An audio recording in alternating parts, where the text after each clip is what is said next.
I think you got your elephant birds confused, Henry. What? You mean one of those guys? Where are their propellers? I'm talking about on the African island of Madagascar, where there used to live a species of pygmy elephant. An ancient legend tells of an elephant bird which could carry as many as 4 elephants in its enormous talons. That's one way to win a talon contest. The bird was called the Roc.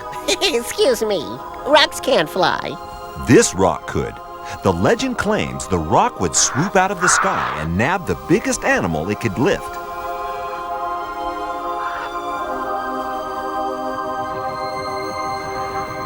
Hey, you guys! Who wants a free rock ride? Then it would take them back to its nest and eat them. Don't look at us. You're an elephant bird. Go hunt for elephants. It may be that tales like this were invented to help people explain why some animals became extinct. Like the pygmy elephant. Right.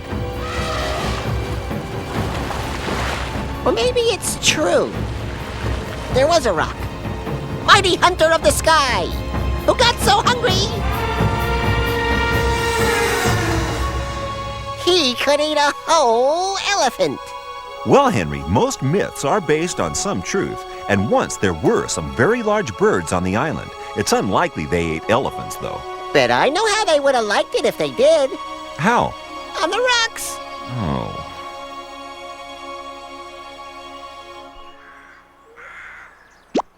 Tuesday! Where's my new roof? If you want a job done right, don't ask a crab. Lucky we're having such nice weather, or it could be disaster for your museum. Yeah! All we'd need is just a little rain and the whole place would be ruined! Ah! Quick, Henry, cover up your exhibits before they're destroyed. I told that Gecko guy to use watercolors, but that's ridiculous! Oh no! Ah! This bad weather is wrecking everything! My museum, it's a disaster! Don't you think you're exaggerating just a little, Henry? Hey, you aren't opening a narrator museum in 10 minutes. Yikes, look at this. Animals all have to put up with a little rainy weather. Your customers should be used to it. What if it doesn't stop? Well, major weather changes can cause problems. Yeah, like wet seats in the snack bar.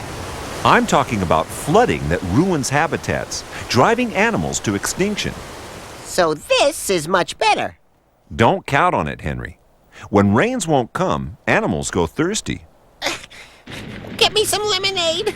With drought comes fire. More animal homes are lost. Proof that natural disasters can cause natural extinctions. Count on you to look on the bright side. Why don't they just move to new homes? People can often move away from a disaster, like a volcano. But many animals have no choice. Once their environment has been destroyed, that's it. In the last ice age, the whole Earth changed. It turned much colder, and most of the land became covered in ice. Many animals couldn't adapt. When the ice disappeared, the animals went with it, all due to natural causes. Talk about your hot and cold running weather. At least those walruses can handle the cold. Thank goodness for blubber. Right. Species that have adapted well to environmental changes can survive for millions of years. And I was worried I might lose customers before I even opened the museum. Don't worry, Henry. Okay, but I might install central heating, just in case there's another ice age.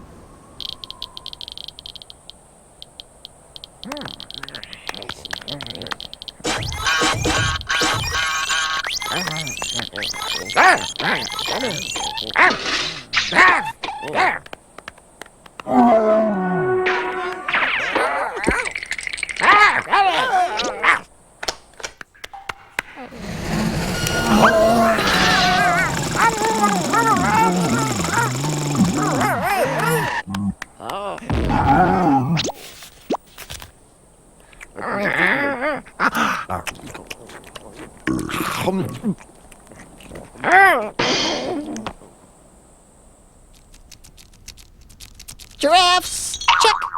Reindeer, check. Tortoises, check. That's a good idea, Henry. What? Having different entrances for different animals. It'll make everyone feel welcome to your museum. Yeah. Birds. I hope I didn't forget one for the... Oh. Birds. Check. Mice. Check. Wait a minute, Henry.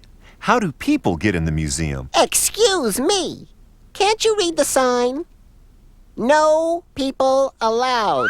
This is a museum for animals, by animals. Aw, come on, Henry. Can't you even let in little people? Well, maybe little people are okay, but no grown-ups. They only mess things up. I kind of understand your feelings, Henry. People and animals don't always mix so well. Have I ever told you about the American bison? No, but I'm sure you're about to. Once there were millions and millions of bison living all over North America. But when the European settlers came along, they were almost made extinct. Those Europeans sure had a funny way of settling in. The Native Americans only hunted what bison they needed, and they used every bit they could. But when the settlers moved west, they killed bison by the million just to clear the land for their farms. Excuse me, is that any way to share?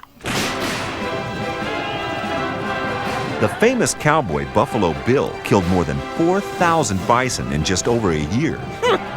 He almost made it Buffalo nil. People didn't realize the damage they were doing, but now they do, and they've helped the bison to make a big comeback. So maybe humans aren't all bad. Humans have been careless in the past, so it's up to people today to protect animals from any more senseless extinctions. Which is what these people are doing with tortoises. I thought that was a funny-shaped backpack. These Galapagos tortoises are some of the oldest animals on Earth. They can live to be well over 100 years old. Wow! No wonder they need to be carried. Once, these tortoises numbered in their thousands all over the South American islands. These people are bringing male and female tortoises together so they can mate and have babies. With luck, their numbers will increase again. Just one thing. What's that, Henry? How are they supposed to find that special someone when all the girls are named Shelley?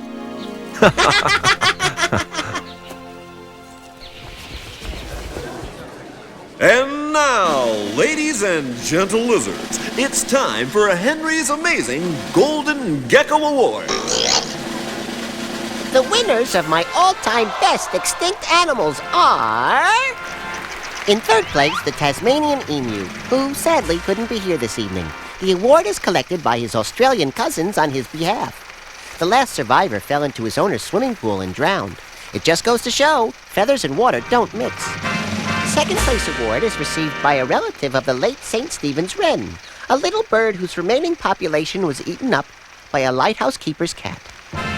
But never fear, tonight's Golden Gecko Award for distinction in the face of extinction goes to the tarpan. No, it's not a pan full of tar. Tarpans were a direct ancestor of the modern-day horse. They were small, slim, fun-loving creatures which had the bad luck of also being pretty delicious to eat.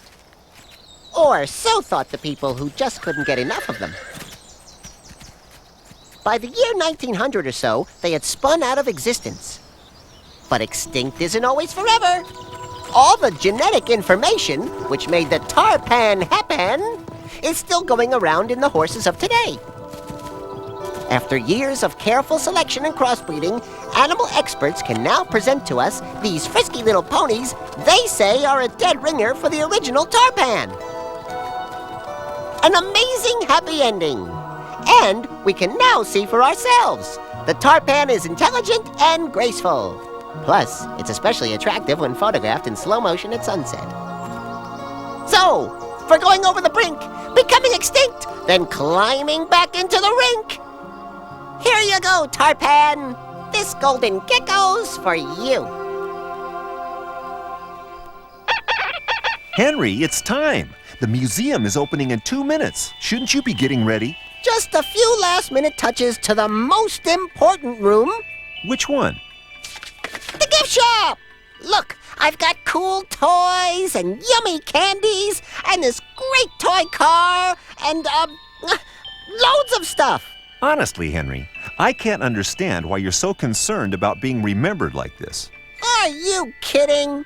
What if us lizards became extinct too? Ever since the dinosaurs went, we've been pretty sensitive about that sort of thing. Okay. I guess I understand your concern. But there's really no shortage of lizards at the moment. How do you know? Have you seen the line outside? Wow! I haven't seen so many lizards in all my life. See, Henry? At least some amazing animals don't have to worry about becoming extinct. Thanks for coming, everyone. Okay, kids, form a straight line. Welcome to the Henry Museum.